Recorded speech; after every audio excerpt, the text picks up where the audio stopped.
feeling slightly thin. If you have a second, I didn't try to log in for the courses for a few days. Okay. And I just tried this morning to kind of try to review the turns from the diagonals. And it just takes me, it won't let me log in. It takes me not to the login, but to the sales page. Aha, okay. I'll take a look at it after this. All right.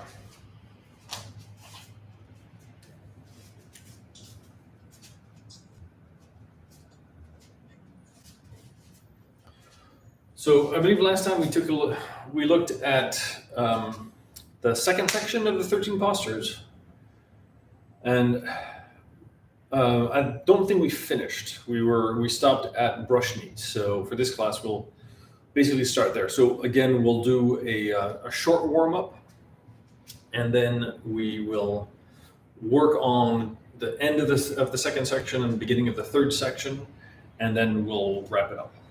Okay, so first, let's start feet together, toes together, and let's say goodbye.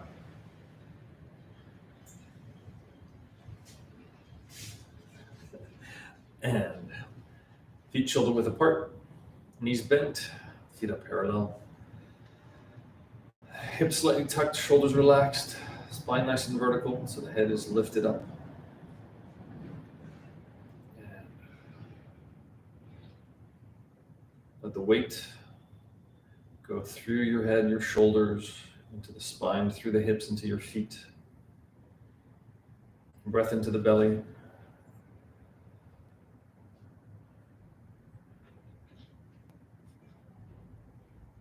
And bend forward, straighten the legs, roll down.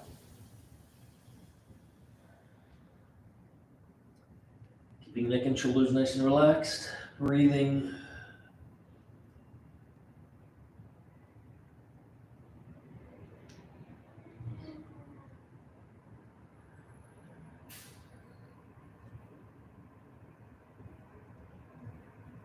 And go back up.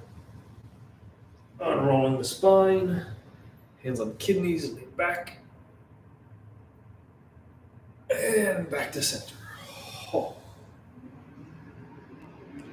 And again, straighten the legs. Roll down.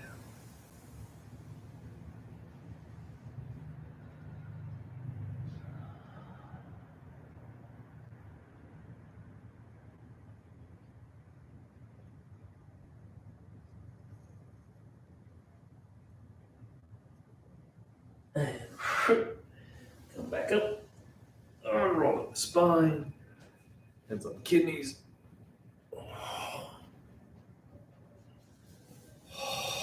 Back to center. And again.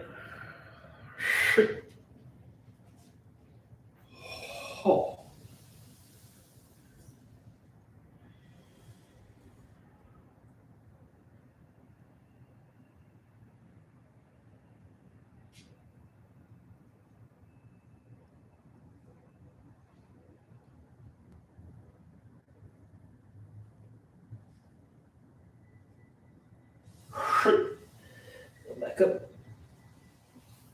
Hands on kidneys and back.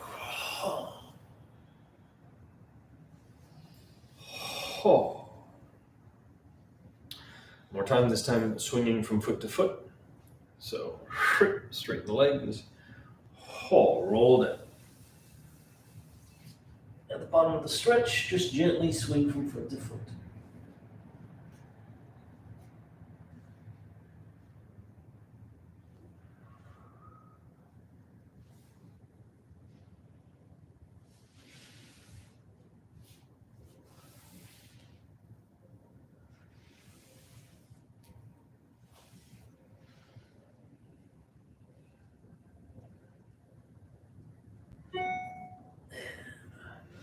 Back to center.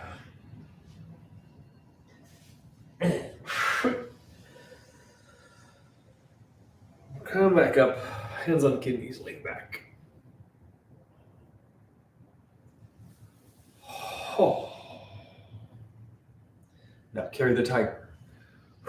Right gentle. Oh, drop the arms to the shoulder. Reach back. Open the chest. Rotate the shoulders. Oh, squat. Cross the hands. Come back up. Turn the hands over. Oh. And again. Oh.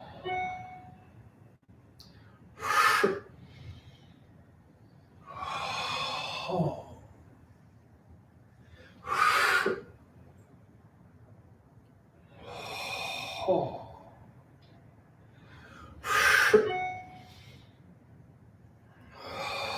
Oh. Oh.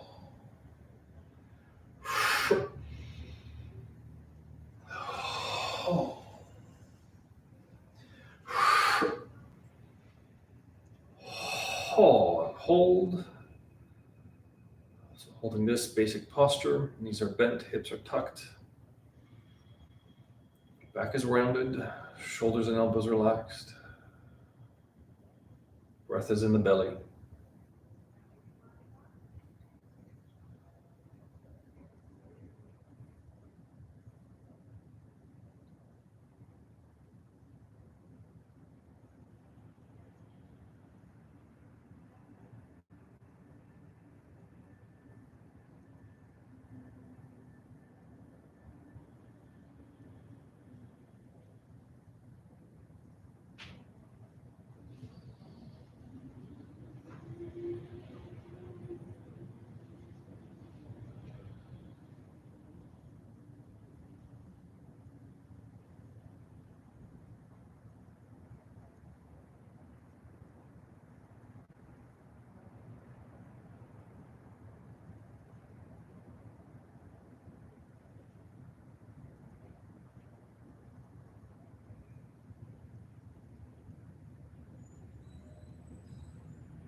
Oh, go and drop. Now play the peep up. So I'm going to the right. So shift to the left, turn to the right. Right hand underneath and sweep down, forehead to the knee. And then sweep up. And then inhale. Now bring the hands and the right foot to the front. Shift the weight. Turn to the left. And hold.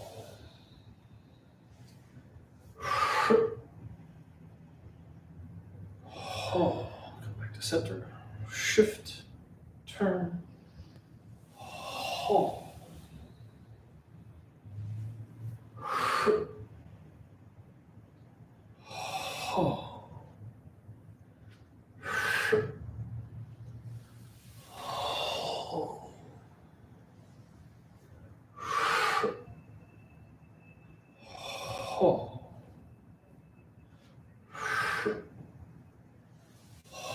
Hold.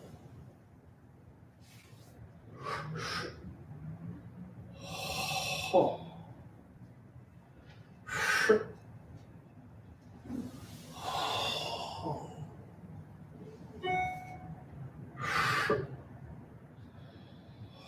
Hold. Back to center. Now horse stance. Squat.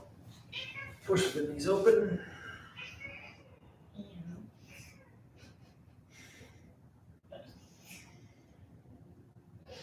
Get a nice stretch of the inner thighs. And now squat. Keeping both heels on the ground, toes on the ground. If you have to, hands on the ground so you don't fall.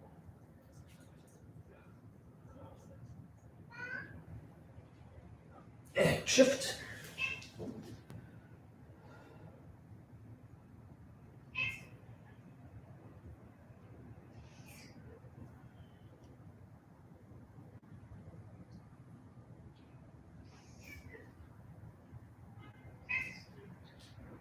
And shift. Toes up.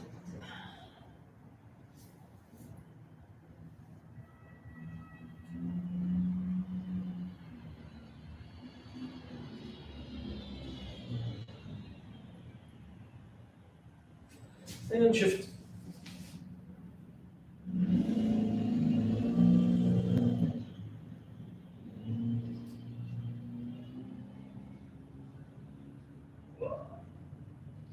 And back to center.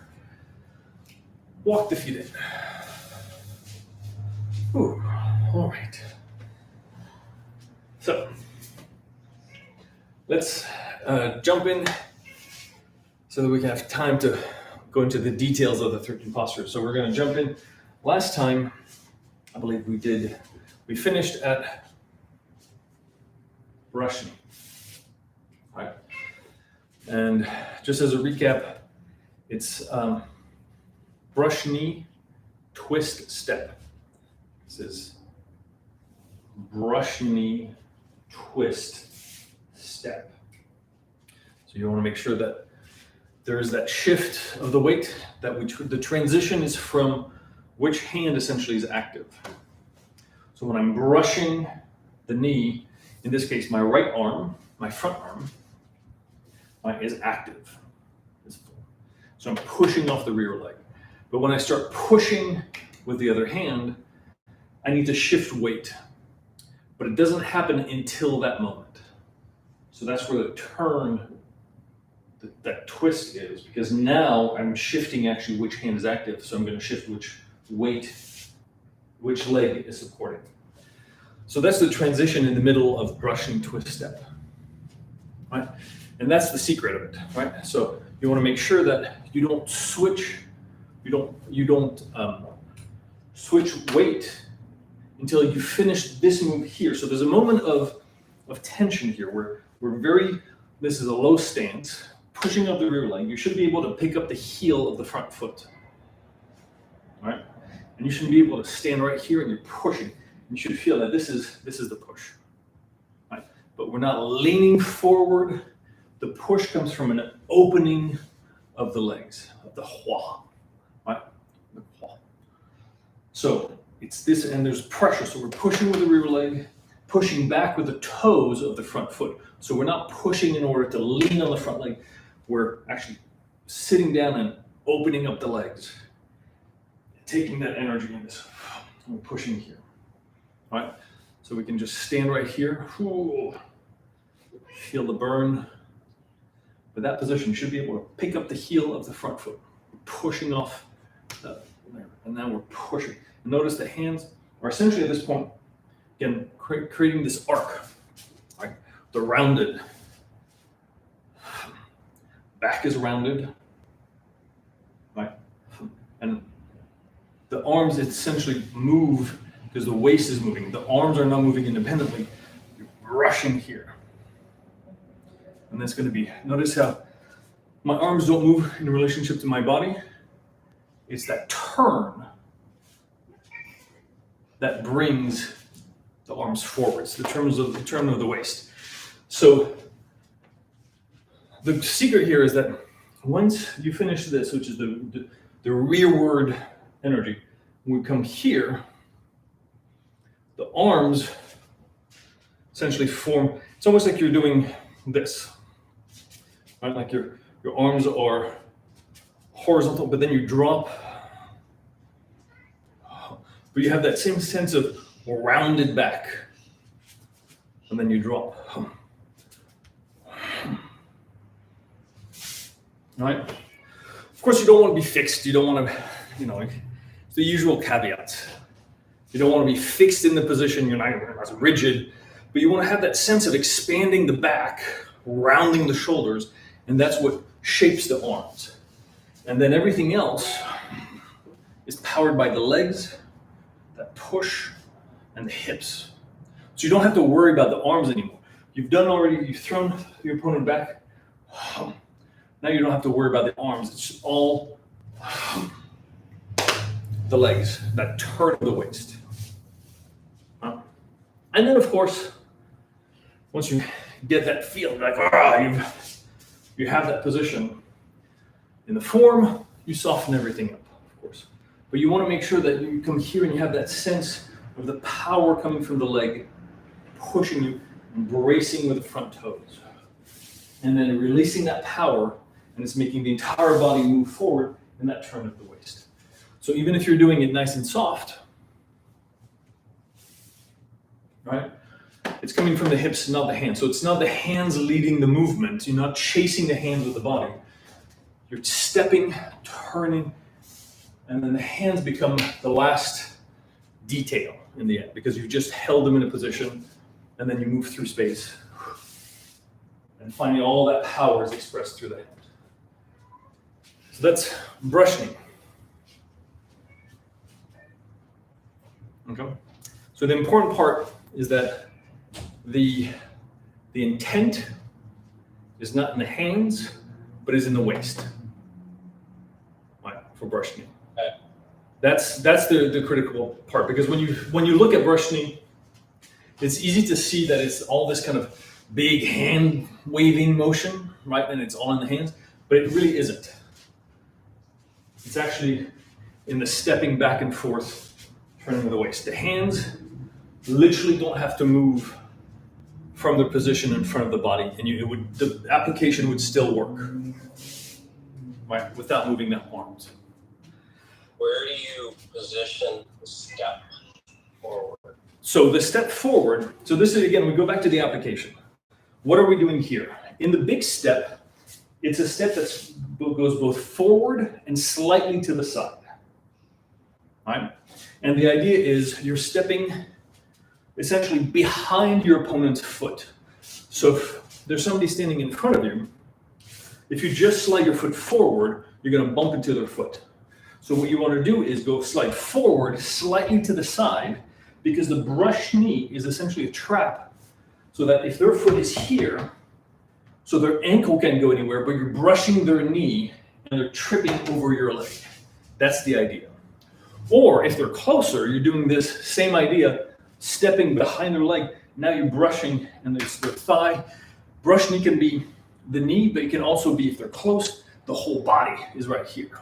Right? You're tripping, you're making them trip over your front leg.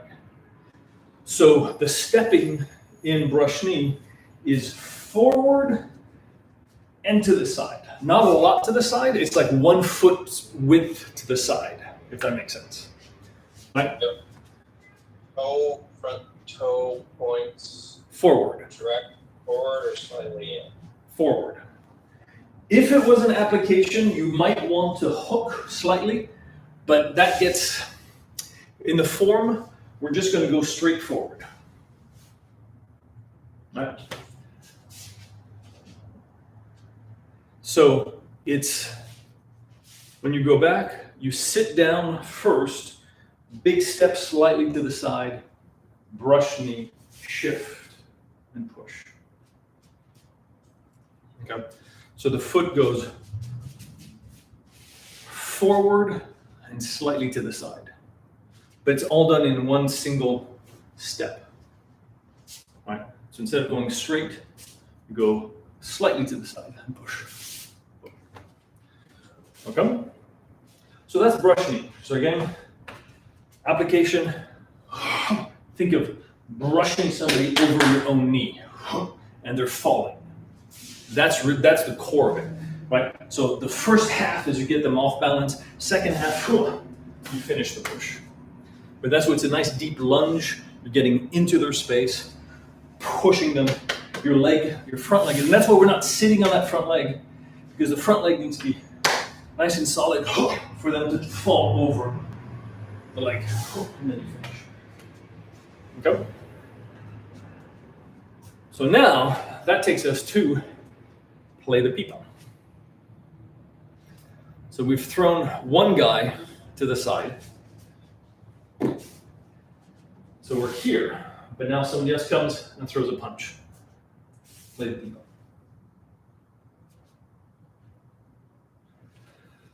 pipa. We've discussed this before, but the core idea of play the pipa is if I'm standing here, power's coming towards me, towards my chest.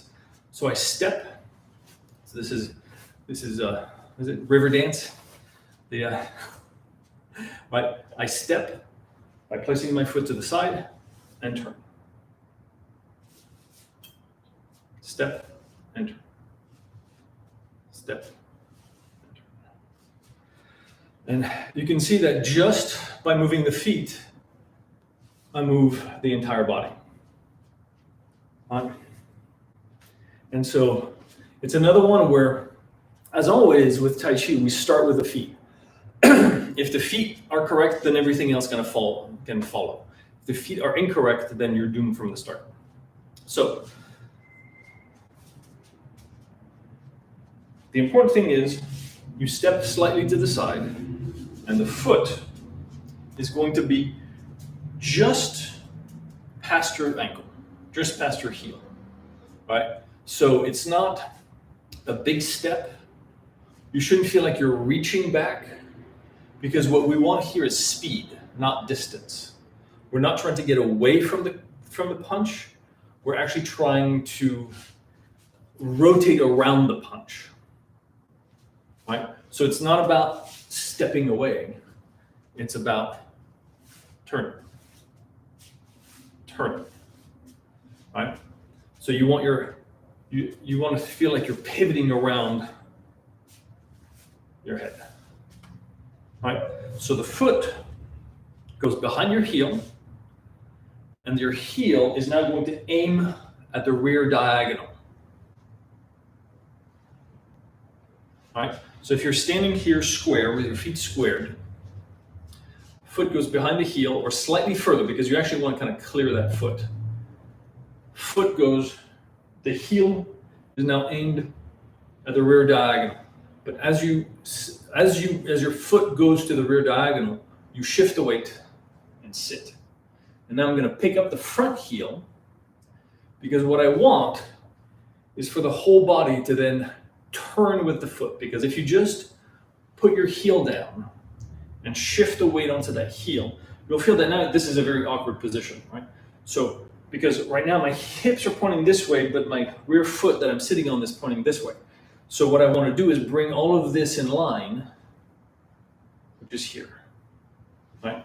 So that's what brings the turn, is that lining up as the foot, right? Because the foot that's supporting your weight is always pointing in the same direction as your hips, right? So there's an alignment between your foot, your knee, and your hip of the support of the full leg, right? So when I'm here and I'm on my front leg, my front foot is pointing front, my right knee in this case pointing front, my hips are squared. So when I put my rear foot to the diagonal, right? Now I want to bring my hips to also point in the same direction, to the diagonal, right? And that's what turns the entire body. And we do that by going immediately onto the toes of the front foot, which allows my front leg to pivot. And now I'm just pivoting, but it's not forcing the foot, it's not turning the heel, it's simply releasing the front leg. So it is allowed to turn, right? And once you start doing it, it's actually quite fast, boom. And you're just kind of falling into that rear foot. But the important part is that you're turning. So you're not just stepping and leaving it there, you're turning, right? Turning. And you're picking up that front heel in order to allow for that movement. Boom. Boom. And everything else in Play the Pipa comes from this movement. Now, there's a punch coming through the chest, I pivot. I pivot. So even if there's contact, I let that push me, but I fall back onto that foot, right? So there's contact, and that absorbs that move. But, so let's remember, Play the Pipa, we're here, we do this, here, here. So we have all these arm positions, right? We're here, and we do this, here, here, boom, right? So just starting with, in this case, with the left hand. So I start, my weight is on the right leg, left hand forward, right? So I just finished brush knee. So my left foot goes behind and I turn. So my left hand, right, is doing a straight, it's just going here, It's a straight line. Boom. Boom. Elbows up. Right. So you want to feel this horizontal. So essentially, you end up like this. Right. Here, here, here, here. Palm down. And what you want to think of is there's a punch coming for you, and you catch it. And what you're doing is there's a punch here, and you're holding onto it. You're not grabbing, but you're using compression so that the left hand is squeezing your opponent's fist against your own chest. Right? So that's the trap. They go, huh. So in the form, we're not holding anything. We just come here. Right? We're drawing in. Drawing in. So you see how the arm follows the body. Right? Yep. Arm follows the body. So now what is the right arm doing? So why are we raising the hand here to play the pipa? Part of it is, so this, always imagine there's that punch that's coming in directly to the chest. So we now want to throw that right arm in. And what we're doing is we're starting with palm down, but by the end the palm is up. Right? So when we're here, palm is down, palm is up. And the reason we're doing this is that there's a rotation that happens of the forearm. Because what we're doing here, right, if you just do the right arm here, right, you can see you're trying to find your opponent's arm, right? There's a punch coming at you, you've deflected. If you just do this, see with my palm down, you're just smacking it out of the way. But that's not what we want. We want to find contact, and sometimes the contact can be the shoulder, and then we're gonna roll that forearm down your opponent's arm. And you can see the difference, right? Between just doing this with the palm down and doing this, that rolling, drawing in motion. So just that turning of the hand draws in your opponent's arm. And if you combine that with, right, with the control that you have over the guy's fist, now this drawing immediately turns into an arm lock, and that's why we can have that drag down, that yank at the end, because we've locked the arm. We've drawn in and drawn, right? It's like we're sucking in the arm and draw it in. So that's why this, in a way, it's not really a deflection. It's because the deflection happened because we've turned, right? So the absorbing of the energy happened because we've turned. So this, in a way, it can be the deflection right here. Notice that if you do it fast, you can also do it this way in terms of deflection. Right? So it can be here, or if you have the arm here, works the other way. The right arm, though, is drawing in, turning, and yanking. So what you want to go for is the feeling that the right arm is searching. That's why the shoulder is nice and open. You don't want to think of it as a block, because then all of this is tight and small.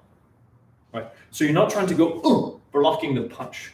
Right? You're not blocking the punch here. You're actually doing the opposite. You're reaching out. You want distance. You want an elongated arm, nice loose shoulder, open elbow, open wrist. Here. If you were to do it with a partner right now, and they were to push against your shoulder, what you want to have is your hand to go out there and smacking them in the shoulder, right? So you'd be going bap, just bap, smack them in the shoulder, bap. That's the feeling that you want. It's not a block. You're reaching out, right? Boom, with the arm. And then once you have the contact, now you turn and draw in. Because the idea, and this is true for most of the Tai Chi applications, that even if your eyes are closed, even if you don't really know where the guy is, you just reach out until there's contact, and then you pull in. Very much like push hands, right? You don't have to see your opponent. You don't have to look at, oh, where's the arm and all that. You can feel it. So the arm is sent out, touches. The minute there's contact, it can be the shoulder. Now you turn and draw in, right? So you can see how the whole thing becomes a suction towards your center. But as you come here, right? Turn, and now that you've done all of this, that turn, now you sit down and you draw in. And then you step back and you push. So first it's draw in, step back, push. So you want to have that sense that you're really, it's a trap, is what it is. Right? Power comes towards, you absorb it, turn, draw it in, and then push it back. Okay? And that's play the pipa. But again, it's that the feet have to work. If you just do like this, right, without turning, it doesn't work, because then you're drawing in. Well, first of all, you can't draw into anything, and you're drawing it right into your own core. So you need to be able to turn. That's why here, no matter how strong the push, you've removed yourself from the point of impact, right? That's the important part. So no matter how strong the guy is giving you a push or a punch, you're not in the way anymore. You're not in the way, and then you help them go that way, right? Now you've helped them. You could end the move just here and help them just go right through and down, right? With an arm lock, pressure on the shoulder, and now you've just sent them down. If they don't go down, that's when you come back here and punch them in the face, because Tai Chi is an art of peace. So, does that make sense? So, the first and the core motion in play the pipa is that drawing in. It's a very yin kind of quality, which is why here this is sitting down, right? You are sitting down on that rear leg because you're drawing in, pluck, right? The minute the weight changes to the left leg, the right arm is now active, full, pluck, pluck. And then we're gonna pick up the foot. And here we're picking up the foot because we're pointing in the wrong direction. That's our front over there. So we pick up the foot, turn back so that now we're pointed towards the front, right? To the cardinal in this case. And then simply rise up and push. And we're rising up and pushing here. And in the form, it's as if you're pushing back with the forearm, but obviously that can be a punch. If you're holding onto the guy's arm, it can just be a shove with both arms to push him back. It can also be, if you use the full hand and you make a knife hand to the throat, to the eye, whatever you want. The idea is once you've drawn it in, now you're going to push back. You're sending that energy back to your opponent in whatever form, uppercut, knife hand, whatever, or simply a shove. Whatever works, it doesn't really matter. Okay, so that's play the pipa. It's a nice gentle move. Any questions about it? Is it clear? It's clear. All right, so let's move on. So play the pipa, right? So we'd be doing here. So if we were doing the 13 postures, then we turn. So the transitions here, and I think next class we'll do a class just on the transitions because they're important and they all use the same ideas. So we'll do a class on the transitions next time. So but we'll bring the feet, turn, right? And then we do the second section on the other side, right? With left leading, 13 postures, and then turn 90 degrees, right? Brush knee, play the pipa, and then 180 degrees, right? Boom. Cool. So that would be our front because we would start it this way. So remember, repeat each section 4 times for the second section to the cardinal directions. And the transition is always going to be 90 degrees, 180, 90 degrees, 180. That's always going to be the pattern that we follow. Except for this one turn for the beginning of the third section, which is from here, and we're going to go to the diagonal. So this is going to be, for the first time, we're going to do 135 degrees, something like that. And then we're back to 90, 180, 90, 180, right? So this one time, we finished, play the pipa, sit down, bring the foot goes to the cardinal, so that when we shift, we're now facing the diagonal. And that's the secret. It's that simple. You bring the front foot so that it points to the cardinal, and if you shift the weight and sit back down on it, you're now facing the rear diagonal. All right. So then, facing the rear diagonal, we just simply do drag down, which we've done. Exactly the same as the beginning of the second section. Right? So we were here, play the pipa, we simply bring the hands and the foot, again, edge of the hand leads, palm is facing out, sit down, and we're now in drag down. Drag down. And now, so this introduces the first, because remember, the significance of the third section of the 13 postures is that it introduces all 8 of our movements. Pluck, this right here, pluck is the first to the diagonal. Then what follows is twist the joint. So pluck is here, followed by push. Twist the joint, rising up, circle step, sit down, twist the joint. All right, so twist the joint. Because we've looked at pluck before, right? Pluck it's an attack, it's yanking suddenly. It's not the hands, it's the waist. You can also do pluck sideways. We'll see that in single whip, right? That's a pluck, just done sideways. Pluck is, it's an attack. You grab somebody's arm, do a lock, and pull. Technically, you can do a pluck. So pluck is short, sharp, tied to the waist, right? It's not the hands doing the motion, it's the waist. It's the waist that's moving, and that's what is generating the power. That's pluck. Or yank, depending on the translation. So drag down is roll back, pluck, push. All right? So we're here, twist the joint. Twist the joint is the second of our 8 basic moves. Twist the joint.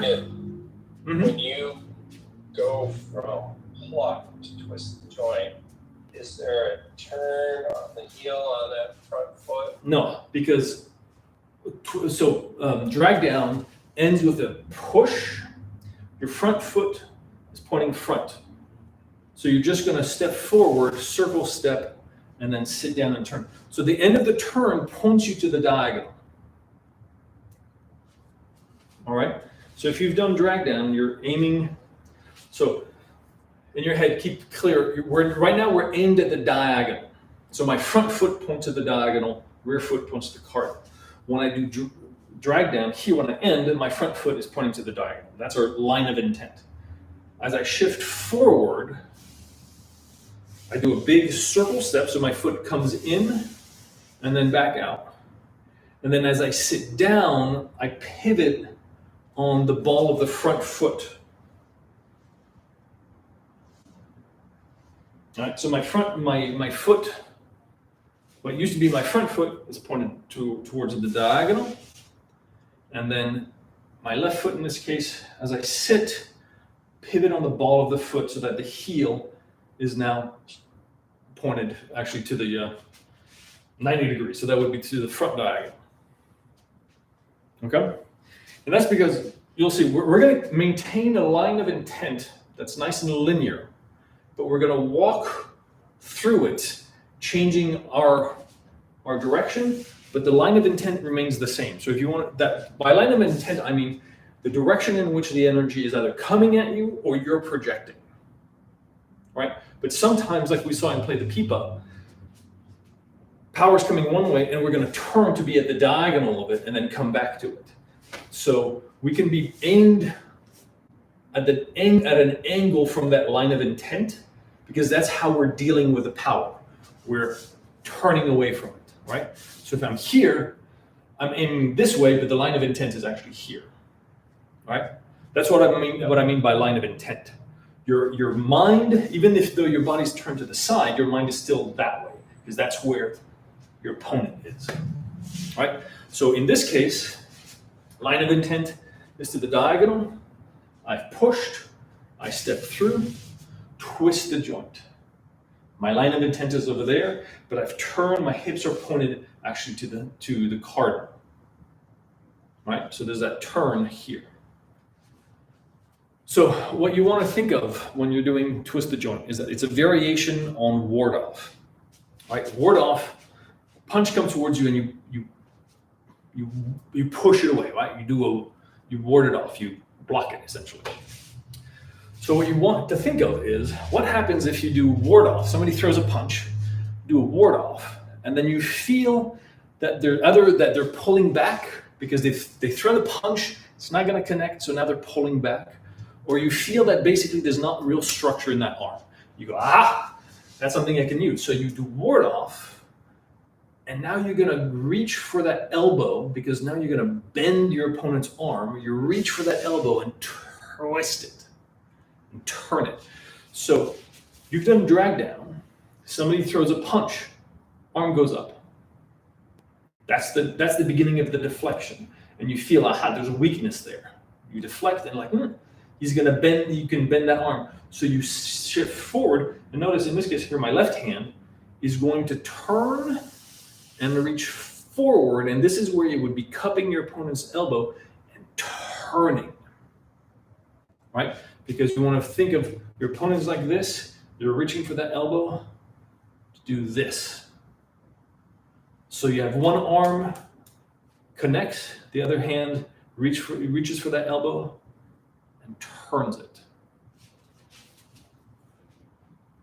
Ward off. So fist, area, Yeah. elbow. Exactly. Because you've done drag down. This is where the hand lifts up. This is the block. There's a punch, you block it, shift forward, find that elbow, turn it. And the hands are in line. Right, you don't want to go this way. The hands stay here. And then the final bit is that there's a push in line along that center line, right? Because, so if I'm pointing to the diagonal, I've done drag down, twist, and I'm here. Again, if we use the laws of not being double weighted, pay attention to where your weight is on each leg. So when you just finish drag down, weight is on the rear leg. So in this case, my left leg and my right hand is up in front. So here, this is the ward off. Left leg is full, right hand is full. But the minute I shift the weight onto my right leg, now my left hand is full. So my left hand is actually doing the majority of the work. This is lifting up and here. So now I'm sitting down. My left hand, this one, right, is still full. So this is the one that's actually putting pressure on the elbow, because what you want to think of is, if this is the guy's arm, he tried to like throw a punch, you blocked, you lift that elbow, he's here, but you don't want the arm right here. Because if you keep going, I can get out of it by turning. The goal is to then pin my fist against my own hip, so that if you have control of my hand and of my elbow, now you can push, right? And I can't get out of it. So that's why twist the joint is not this and like going further. Twist the joint is here and here, forward. You want to think of generating a spiral that is moving forward. Right? And that's why we're not going wee, we're going here and pushing, right? It's going to be twist, pressure, push, using that twist, and now we're putting pressure using the hand that's on the elbow and pushing it in your opponent. And you're locking the hand against the... Now, don't get too caught up in that particular application, because what's more important is this idea that you're generating a spiral, right? Because that's, right, so you're basically doing this and moving forward, and the spiral is getting smaller and smaller. because that's where it's important. That's how it works. It's not that specific, oh, put your opponent's fist on their hip and twisting. It's the fact that you're generating spirals, because then those spirals can be generated in any way you want, right? So this,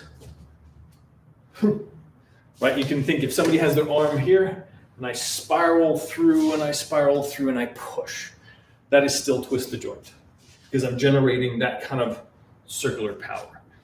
We'll see it in the second one. We're here, right? In the second one. So there's different expressions of it. That's why don't get too caught up in this idea that you're pinning. It's more the idea that you're here. You're creating these spirals. But the definition of a spiral is that it's moving forward. It's a circle moving forward. And in our case, it's also getting small. Okay? So that's twist the joint. So we come out of block. Yeah. From the push, there we go. So it's from the push here, and then think ward off. Ward off. Shift forward. Pluck. Because, twist the joint. Twist the joint is a variation on ward off. So that ward off, right Is arm, here. right leg forward would look like that, right? Yeah. Come up in a rounded arc, and then palm So down or slight. Yeah, so you have all the roundedness. If you were to just do a ward off, we'd have all the roundedness of a ward off, right? So it's here in terms of structure, all the roundedness of a ward off, and then you're lifting with the opposite hand, and that's twist the joint. And then we're going to continue. And then, so you've done twist the joint, and your foot is pointed to the cardinal, and then we're going to shift the weight. And because our foot is pointed to the cardinal, our body turns again.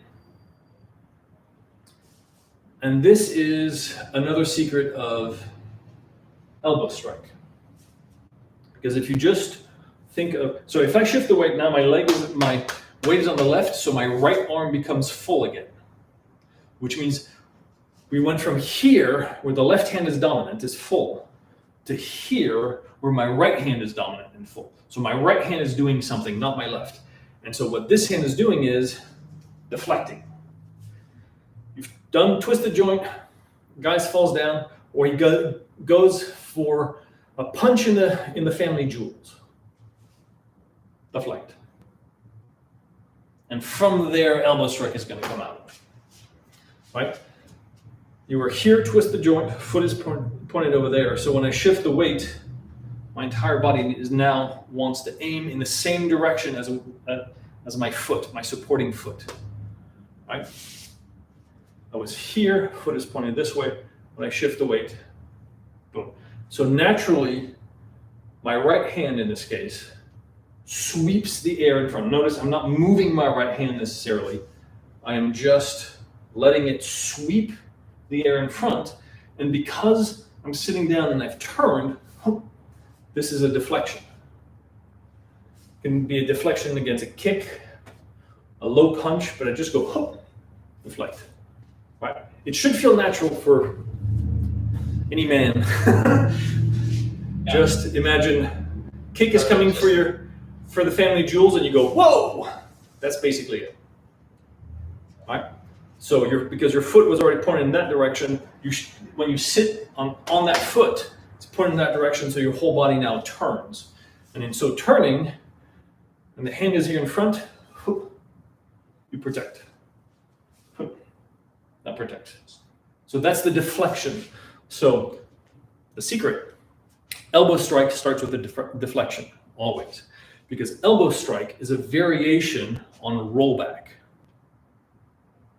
Okay? So you want to start with the qualities of a rollback, which is exactly what this is. Right? It could stop right here. That's rollback. An attack comes to the lower body, I deflect. See how I'm not stopping it, I'm just deflecting. That's rollback. But because this is elbow strike, we're going to transform that into elbow. So we're going to take the quality of the rollback, but because maybe the guy's still coming, we didn't send him all the way through. So now we're going to come here and we're going to put our elbow in the way. All right, so you want to think of elbow strike as a trap. You've deflected somebody, they're coming through, so now elbow.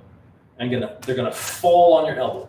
So your positioning, like you did, twist the joint, deflect, bring up hand and knee, and now you're gonna brace yourself. You're coming to the center, bracing yourself, so they're fall on the elbow. So we're not leaning forward, you're bracing yourself for elbow strike.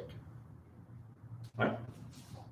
Started with the left Here. elbow down. When you bring that left elbow up. Yeah, because so we were here, right, for twisted joint. So my left arm in this case is already up. So when I turn, I simply keep it up here. So the deflection happens here. This arm is rounded, but this arm is up. Right, the elbow, so I'm along the horizontal. So when the right hand and right knee come up, right, I'm just bringing in, and now my elbows are along the horizontal. Sit down and brace. And once those elbows are on the horizontal, Then they don't move. and you've got the curve, shoulders curve. Yep. So back, yeah, of course, I'm exaggerating here, but yes, back is rounded. Feel that circle there of Yeah. energy. And you can feel like once you're braced, you can feel like now you're solid. Yeah. Somebody can fall on that elbow and you can take it and they're going to hurt themselves. That's what you want. That's what you're not reaching out. You've drawn them in through the rollback and now they're going to fall on that elbow. Right? And if you keep the shoulders relaxed down, Yep. the structure in place, it's relaxed, but there's this solid energy Exactly. feeling to it that And you can feel it, and this is something that actually is in the Tai Chi classics when they talk about being like a bow, and releasing energy is like shooting an arrow. So, I'm starting to right? feel that in the leg stances too, Yeah. as I Exactly. So you have that arc of the legs, right? I can pick up the heel. Again, we're picking up the heel only as a reminder. In the application, you wouldn't pick up the heel, but here we do just pick up, just to show that you're actually bracing yourself against the toes, and the back is rounded. So you have this arc here and this arc here, and that's the structure, and the spine is connecting both, and that's why this is such a solid, and you're looking in the direction of your elbow. Boom. And that's why this is such a solid posture, right? So so if you put, if you're pushing forward and steadying backward off of these toes, and you put that heel down, and you keep that backward slight pressure, there's this meeting and joining of energy comes up from. Yep. I mean, this generates power. It's like oh, from here, like wow, it really creates this power that you're then gonna direct into the elbow, because it's gonna receive your opponent, your opponent's chest, their sternum. If you've done it correctly, you draw them in and then you can see the solidity of that thing. The other thing, remember, the hands are like this, and this is. It's not that your rear hand is supporting your elbow. That's a possibility, but frankly, I don't really buy it, because it doesn't feel like it adds much to it. What you really want to think of is that your left hand, though, so the rear hand is controlling the attack. You deflect, and then here, you're controlling your opponent's arm essentially you're protecting yourself, right? Because if you're here, you don't have control over your opponent's arm. The guy just threw a punch, you deflected, and we'll see, we can also do it here. We'll see that in the first one. But you deflected, and then he falls on you. But you want to have that hand here to kind of protect yourself. And we see that immediately in shoulder strike, where the hand is here protecting your face. So we have this idea that we're controlling your opponent's arm, right? So this is a memory aid, right? That your left hand should be in contact with your opponent's hand, or lip, right? You deflect, and then really what you would be doing is this, or here. You're controlling your opponent's arm. You're making sure that they can't hit you. Because otherwise, right, you deflect, and then they can just come back and smack you or whatever. You deflect, and you're here, and your rear hand is actually protecting you, controlling your opponent's hand, right? But in the form, we do it here. And then this transitions immediately into shoulder strike. Right? And if you think of somebody falling into your elbow, and now shoulder strike, because that's how close they are. So now, and this is why elbow strike can't be rising up and hitting, because after elbow strike, we have to have that length in the rear leg to power the strike. All right, so that's why elbow strike is not a strike. If it was a strike, we would extend that rear leg to hit, but we don't. We keep a little bit of bend in that rear leg, right? Because we're bracing ourselves. So now there's motion, now there's range in that rear leg, and that's what powers shoulder strike. Powers shoulder strike. All right. You can see there's all this power that's here. Goes into shoulder strike. The hand is here, cupping the shoulder. Again, it's this idea, this memory aid. Your left hand is as active as the right hand. It's blocking, it's controlling. In this case, if it was shoulder strike, see, my hand would be against my opponent's, either his head, shoulder, arm, whatever it is, so that I'm not going to be hit in the face as well. So shoulder strike is here. Boom. Right, we're rising up on the rear leg, but pushing with the front toes, because you don't want to just shift this way. What you want is that rising energy, and then the waist comes in and bends. Rise and bend. It's not here. There's no power here. You're not connected to the rear leg. Here, you're just leaning on the front leg, and there's no power here. It's from here, you go up and down. Shoulder strike is a variation on press. Press? Yeah. All right, shoulder strike is a variation on press. So if you were to do press here, oh, but it's too short. Boom. You're too close to do press. But it's the same quality of like rising and then boom, expanding, boom, short. I think I've got that right.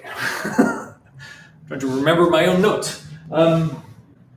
So does that make sense though? Shoulder strike, rising on that rear leg, bracing yourself on that front leg. And this is a twist. Tuk, tuk. Right. Boom. Short and heavy. All right. So let's hold on with you. We'll come back. Next time we'll take a look at central equilibrium and the other four major moves.